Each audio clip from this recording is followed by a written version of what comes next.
কিছু বাজে লোক তারা মাঝে মাঝেই একটা কথা তুলেন যে কি কাফনের কাপড় পরে আপনারা আন্দোলন করলেন যৌথ প্রযোজনার নামে, আর আপনারা নিজেরাই যৌথ প্রযোজনার ছবিতে কাজ করছেন। আরে স্টুপিড!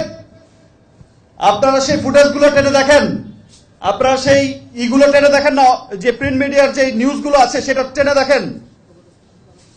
স্টুপিডের মতো কথা না বলে, মূর্খের মতো কথা না বলে টেনে দেখেন সেখানে ব্যানারে কি লেখা ছিল। সেখানে ব্যানারে স্পষ্ট লেখা ছিল বঙ্গবন্ধুর সোনার বাংলায় হিন্দি উর্দু ছবি চলবে না। আন্দোলনটা ছিল তখন হিন্দি উর্দু ছবির এগেনস্টে। তো সেই কথাটা কেন টানছেন? আজকে যখন নবাব নিয়ে কথা হচ্ছে, যে নবাব ধরা হচ্ছে, একবার বুকে হাত দিয়ে তাদেরকে জিজ্ঞেস করতে বলেন তো, প্রিভিউ কমিটিতে দেখার পর প্রিভিউ কমিটির একবার রিপোর্ট হয়েছে কিন্তু যে নবাব হচ্ছে এমন একটা সিনেমা, ওয়াহ, একটা সিনেমা দেখে মনে হলো যে ভারতীয় মাটিতে বাংলাদেশের জয়, এরকম একটা বিষয় কিন্তু উঠে এসেছে, নিউজও হয়েছে। আজকে জয় কোথায় গেল? আজকে তো আবার ক্ষয় আরম্ভ করে দিয়েছেন। কোথায় গেল সেটা? সবই হচ্ছে কিন্তু ব্যক্তি স্বার্থ চরিতার্থ করার জন্য। আজকে পরিবার নিয়ে কথা হচ্ছে, চলচ্চিত্র পরিবার, তাহলে আমরা পরিবারের কে? গত 12 বছর তো শ্রম দিয়ে যাচ্ছি। আজকে যারা কাজ করছে এখানে তাদেরকে হচ্ছে টেনে টেনে নামাও, ভালো কাজ যারা করছে তাদের টেনে টেনে নামাও। আরে ভাই, নবাব সিনেমা তো এমন একটা সিনেমা যে বাঙালি জাতির জন্য গর্বের একটা সিনেমা। বিকজ বাংলাদেশের পুলিশ প্রশাসনকে এমন ভাবে ইন্টারন্যাশনালি হাইলাইট করে তুলে ধরা হয়েছে। কই আপনারা যারা চাপাবাজি করছেন, রাস্তায় নামছেন, একটি সিনেমা বানিয়েছেন আপনারা? গত 5-7 বছরে একটি ইন্টারন্যাশনাল আন্তর্জাতিক মানের সিনেমা বানিয়েছেন আপনারা? বানাননি তো। যেখানে অভিনয় করেছে বাংলাদেশের শিল্পী। আরে বোকা, নাম ভূমিকাই তো নবাব বাংলাদেশ। শাকিব খান, পাশে লেখাটা আসে কিন্তু বাংলাদেশ। আরিফিন শুভ বাংলাদেশ, ফেরদৌস বাংলাদেশ। হিরোইনদের ক্ষেত্র ফারিয়া বলেন, মিম বলেন, যারাই কাজ করছে লেখা আসে কিন্তু বাংলাদেশ। আজকে একটি সিনেমা আমি করছি, রংবাজ। আপনারা রংবাজের কাহিনী তো সবাই জানেন, কিভাবে টেনে হেঁচড়ে রংবাজের সাথে যেরকম রংবাজি করলেন, যা কালার করলেন, নিজেরাই মনে হয়েছে যে একেবারে মানে কি বলবো, ভাষাই হারিয়ে ফেলেছি। আর রোজার দিন এত খোলামেলা কথা বলাও যায় না। তো সেখানে কেমন হয়েছে, সেই রংবাজকে কেন্দ্র করে এমন একটা প্রেক্ষাপট তৈরি হয়েছে যে নায়করা রাজ্জাককেও কিন্তু তারা ছাড়েননি, যে নায়করা রাজ্জাকের অবদান চলচ্চিত্রে বলে নেই। তাহলে কার অবদান ছিল চলচ্চিত্রে, কার অবদান আছে চলচ্চিত্রে? সেই পরিবারকে কিন্তু আঘাত করা হয়েছে সেই রংবাজকে কেন্দ্র করে।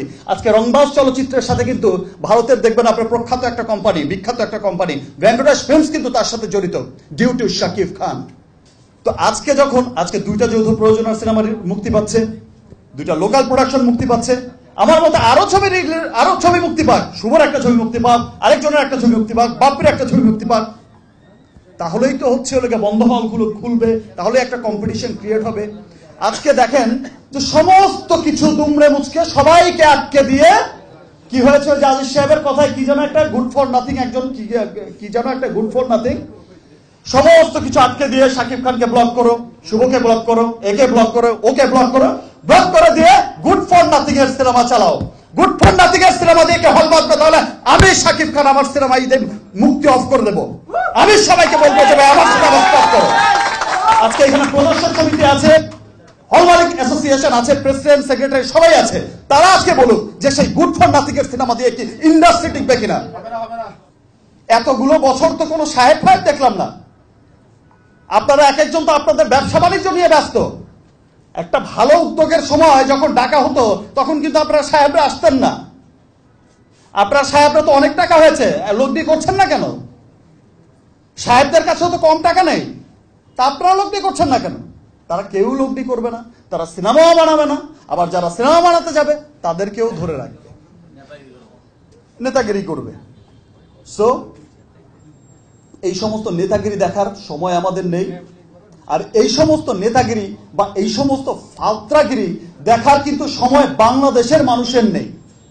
সবকিছুই কিন্তু এখন স্পষ্ট হয়ে গেছে, সবকিছুই কিন্তু ক্লিয়ার হয়ে গেছে। আজকে যারাই আন্দোলন করছে, কালকে দেখবেন আন্দোলনের অবস্থা কি হয়, তারপর দেখবেন কি হয়। যে আন্দোলনের কোনো ভিত্তিই নেই। আমার কথা হচ্ছে যে যদি যৌথ প্রযোজনার নামে যৌথ প্রতারণা হয়, ঠিক আছে, আটকান আপনি সিনেমা, যদি আইনের মধ্যে না পড়ে। এখন আপনি পায়ে পায়ে আইন ধরবেন। বাংলাদেশের মানুষ এভাবে তাকায়, উনি এইভাবে ঘুরে কেন তাকালো?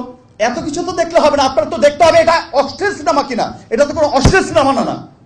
নবাব কি একটা অশ্লীল সিনেমা? নবাব কি এমন কোন সিনেমা যেটা সমাজে বিরূপ প্রভাব পড়বে?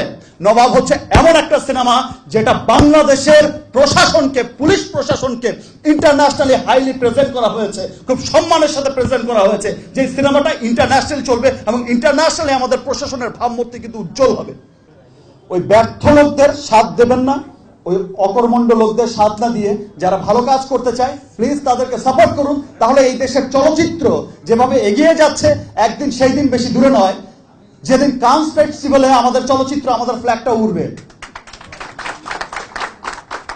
আর আপনাদের মাধ্যমেই আমি সরকারকে বলতে চাই, মাননীয় প্রধানমন্ত্রীকে বলতে চাই, সরকারকে বলতে চাই, তথ্যমন্ত্রী মহোদয়কে বলতে চাই, সরকারের যারা আছেন, যে যারা ভালো কাজ করছেন তারা যেন সুন্দর ঠান্ডা মাথায় ভালো কাজ করতে পারে, সেইটা শুধু আপনারা নিশ্চিত করুন। তাহলে কানস বলেন আর অস্কার বলেন, প্রত্যেকটা জায়গায় বাংলাদেশের চলচ্চিত্র প্রতিনিধিত্ব করবে ইনশাল্লাহ। তুমি এগিয়ে চলো, বাংলাদেশ চলচ্চিত্রে বাঁচালো। এবারে তার ভাষায় আমরা বুঝতে পেরেছি, পরিবার আমরা একত্রিত ঘোষণা করছি, আমরা প্রতিবাদ জানাচ্ছি, আমাদের দাবি আমরা পেশ করেছি।